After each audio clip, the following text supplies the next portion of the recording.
सेना किस लिए होती है किसी मुल्क की? क्या इसलिए कि वो आवाम को पैरासाइट बन के चूसे? सेना क्या इसलिए होती है कि देश की सुरक्षा करे, या इसलिए होती है कि देश को नई नई मुसीबतों में डाले और तिजारत करे, दलाली करे और वहां से पैसे उगाहे और अपनी जेबें भरे? मैं जिस मुल्क की बात कर रहा हूं वहां यही हो रहा है, और किस हद तक हो रहा है, कितना ज्यादा हो रहा है, इसका अनुमान आप नहीं लगा सकते। आवाम को या तो ये बात समझ नहीं आ रही है, अगर समझ में आ भी रही है तो वो कुछ कर नहीं सकते, क्योंकि जाहिर है उनके हाथों में उतने असलहे नहीं हैं जितने सेना के पास हैं। वहां जमहूरियत का ढोल पीटने वाले जो लोग हैं उनको भी ये बात समझ में आ गई है कि सेना के साथ चलना है तो उनके हाईवे पे चलना होगा, वरना वो किसी और वे पर भेज देंगे। लेकिन इस सब का रिपरकशन क्या हो रहा है? पाकिस्तान में हाल बेहाल है तो ध्यान डिफ्लेक्ट करने के लिए बांग्लादेश में साजिशें रची जा रही हैं, जिनका असर, जिनकी आंच हिंदुस्तान तक आ रही है। आज हिंदुस्तान में जो हुआ उस खबर के साथ शुरुआत कर रहा हूं, आपको बताऊंगा, लेकिन पूरा कच्चा चिट्ठा खोलेंगे, परत दर परत हम वहां तक पहुंचेंगे जहां इस विनाश की जड़ें हैं। और जो लोग ये सोच रहे हैं कि वो जड़ें हैं लेकिन वो हमेशा अनंत काल के लिए बने रहेंगे, कैसे इस विनाश की आग में खुद भी झुलस रहे हैं, आपको बताएंगे। दिल्ली पहुंची बांग्लादेश में हिंसा की चिंगारी, खबर देखिए। बांग्लादेशी उच्चायोग के बाहर प्रदर्शन हुआ। बांग्लादेश में हिंदुओं की हत्या पर उबाल, वीएचपी और दूसरे हिंदू संगठनों ने किया प्रदर्शन। दिल्ली पुलिस और वीएचपी कार्यकर्ताओं में झड़प हुई। दिल्ली पुलिस की कड़ी सुरक्षा व्यवस्था यहां देखने को मिली। प्रदर्शनकारी कितनी बड़ी तादाद में पहुंचे थे यहां आपको दिखाई दे रहा है। जिस तरीके से बांग्लादेश में हिंदुओं पर, अल्पसंख्यकों पर अत्याचार हो रहे हैं, उसके विरोध में यहां पर ये लोग जमा हुए थे।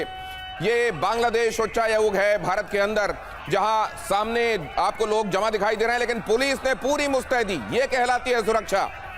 वैसा नेम से एक सिक्योरिटी नहीं जैसी बांग्लादेश में इन दिनों आपको देखने को मिल रही है। यहां पुलिस ने पूरी जान लगाकर बांग्लादेश उच्चायोग की सुरक्षा की।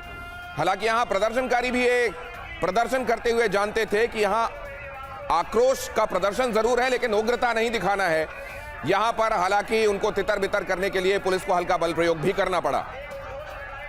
लेकिन ये जो आक्रोश है, हिंदुओं की जो दशा है बांग्लादेश में, उसको लेकर ये आक्रोश एकदम जायज है।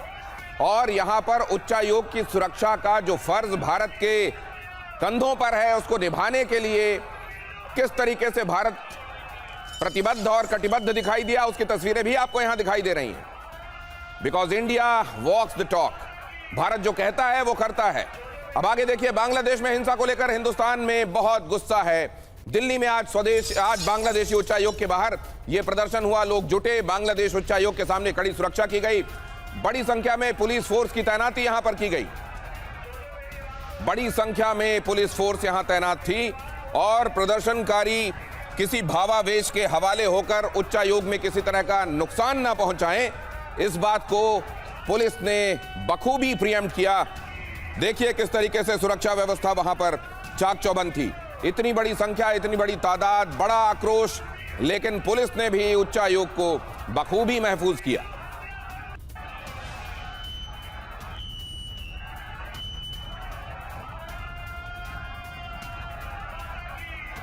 अब अगली खबर भी इसी से जुड़ी हुई आपके सामने। बांग्लादेश के खिलाफ कोलकाता में प्रदर्शन हुआ। विरोध प्रदर्शन के दौरान पुलिस से झड़प हुई। प्रदर्शनकारियों पर पुलिस का लाठीचार्ज।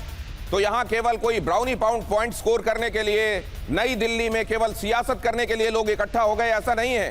पूरे देश में अलग अलग जगहों पर गुस्से का उबाल है। लोग ये कह रहे हैं कि हिंदू खास तौर से जो इनोसेंट कौम है, जो कहीं रहती है तो उस देश के डेवलपमेंट में पूरी ताकत से उसका हिस्सा बनती है, जो शांति प्रिय कौम है, उसके खिलाफ उन लोगों को जिस तरीके से वहां हिंसा के हवाले किया जा रहा है बांग्लादेश में, और बांग्लादेश की जो सरकार है वो जुबानी जमा खर्च करके अपनी फर्ज की तीसरी कर ले रही है, उससे लोगों में बहुत गुस्सा है। ये मैं आपको दिखा रहा हूं कोलकाता में तो खास तौर से तपिश महसूस की जा रही है, क्योंकि बांग्लादेश वहां से कितना करीब है आप जानते हैं। बांग्लादेश की सीमा जहां से लगी हुई है, उन तमाम जगहों पर यह बात महसूस की जा रही है कि क्या वहां की कट्टरता की यह आंधी भारत के हिस्सों को भी प्रभावित करेगी। नंबर एक चिंता यह है। नंबर दो चिंता यह है कि वहां पर जो लोग रह रहे हैं उनकी सलामती क्यों इंश्योर नहीं किया जा रहा है। जब एक तरफ यह कहा जा रहा है कि जो भी बांग्लादेश में रहता है, यहां की मिट्टी में जन्मा है, यहां का नागरिक है,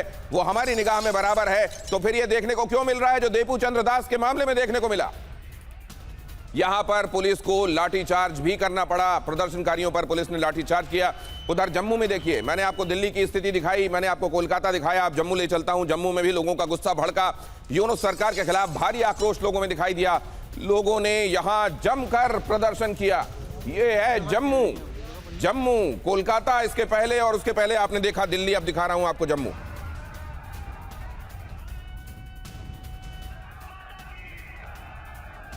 भारत माता की जय के नारों के बीच में यह प्रदर्शन।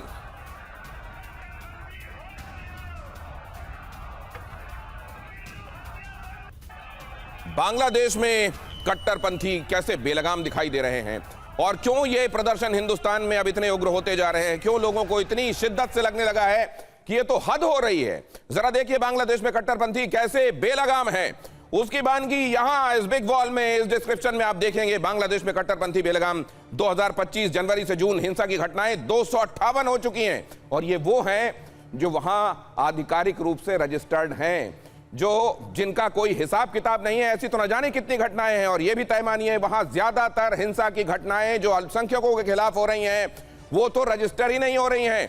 और ये वहां का जो अल्पसंख्यक समुदाय है, जिसमें वहां के हिंदू भी हैं, जहां वहां के बुद्ध भी हैं, वहां के क्रिश्चियन भी हैं, उनकी तरफ से जारी है आंकड़ा है अल्पसंख्यकों की हत्या जो की गई, 27 हत्याएं इस साल अभी तक रजिस्टर की जा चुकी हैं। यह है बांग्लादेश का हाल, और इसीलिए वहां की आंच अब आप देख रहे हैं, वहां की फिक्र आसपास दिखाई दे रही है, हिंदुस्तान में दिखाई दे रही है। महिलाओं के खिलाफ हिंसा के मामले 20 रजिस्टर हुए हैं। ये वो आंकड़े हैं जो इस अल्पसंख्यक समुदाय की तरफ वहां से जारी किए गए हैं, लेकिन हैं ये आधिकारिक आंकड़े।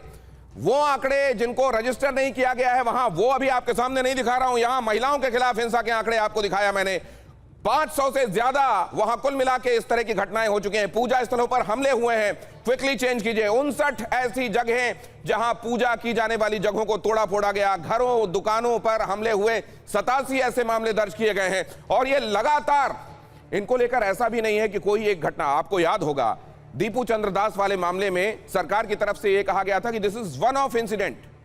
मतलब ऐसा नहीं है कि वहां कुएं में भांग घुली हुई है, वो ये बताने की कोशिश कर रहे हैं कि ये इक्का दुक्का कोई घटना है जो हो गई होगी। असलियत क्या है, इन आंकड़ों के जरिए मैंने आपके सामने रखा है।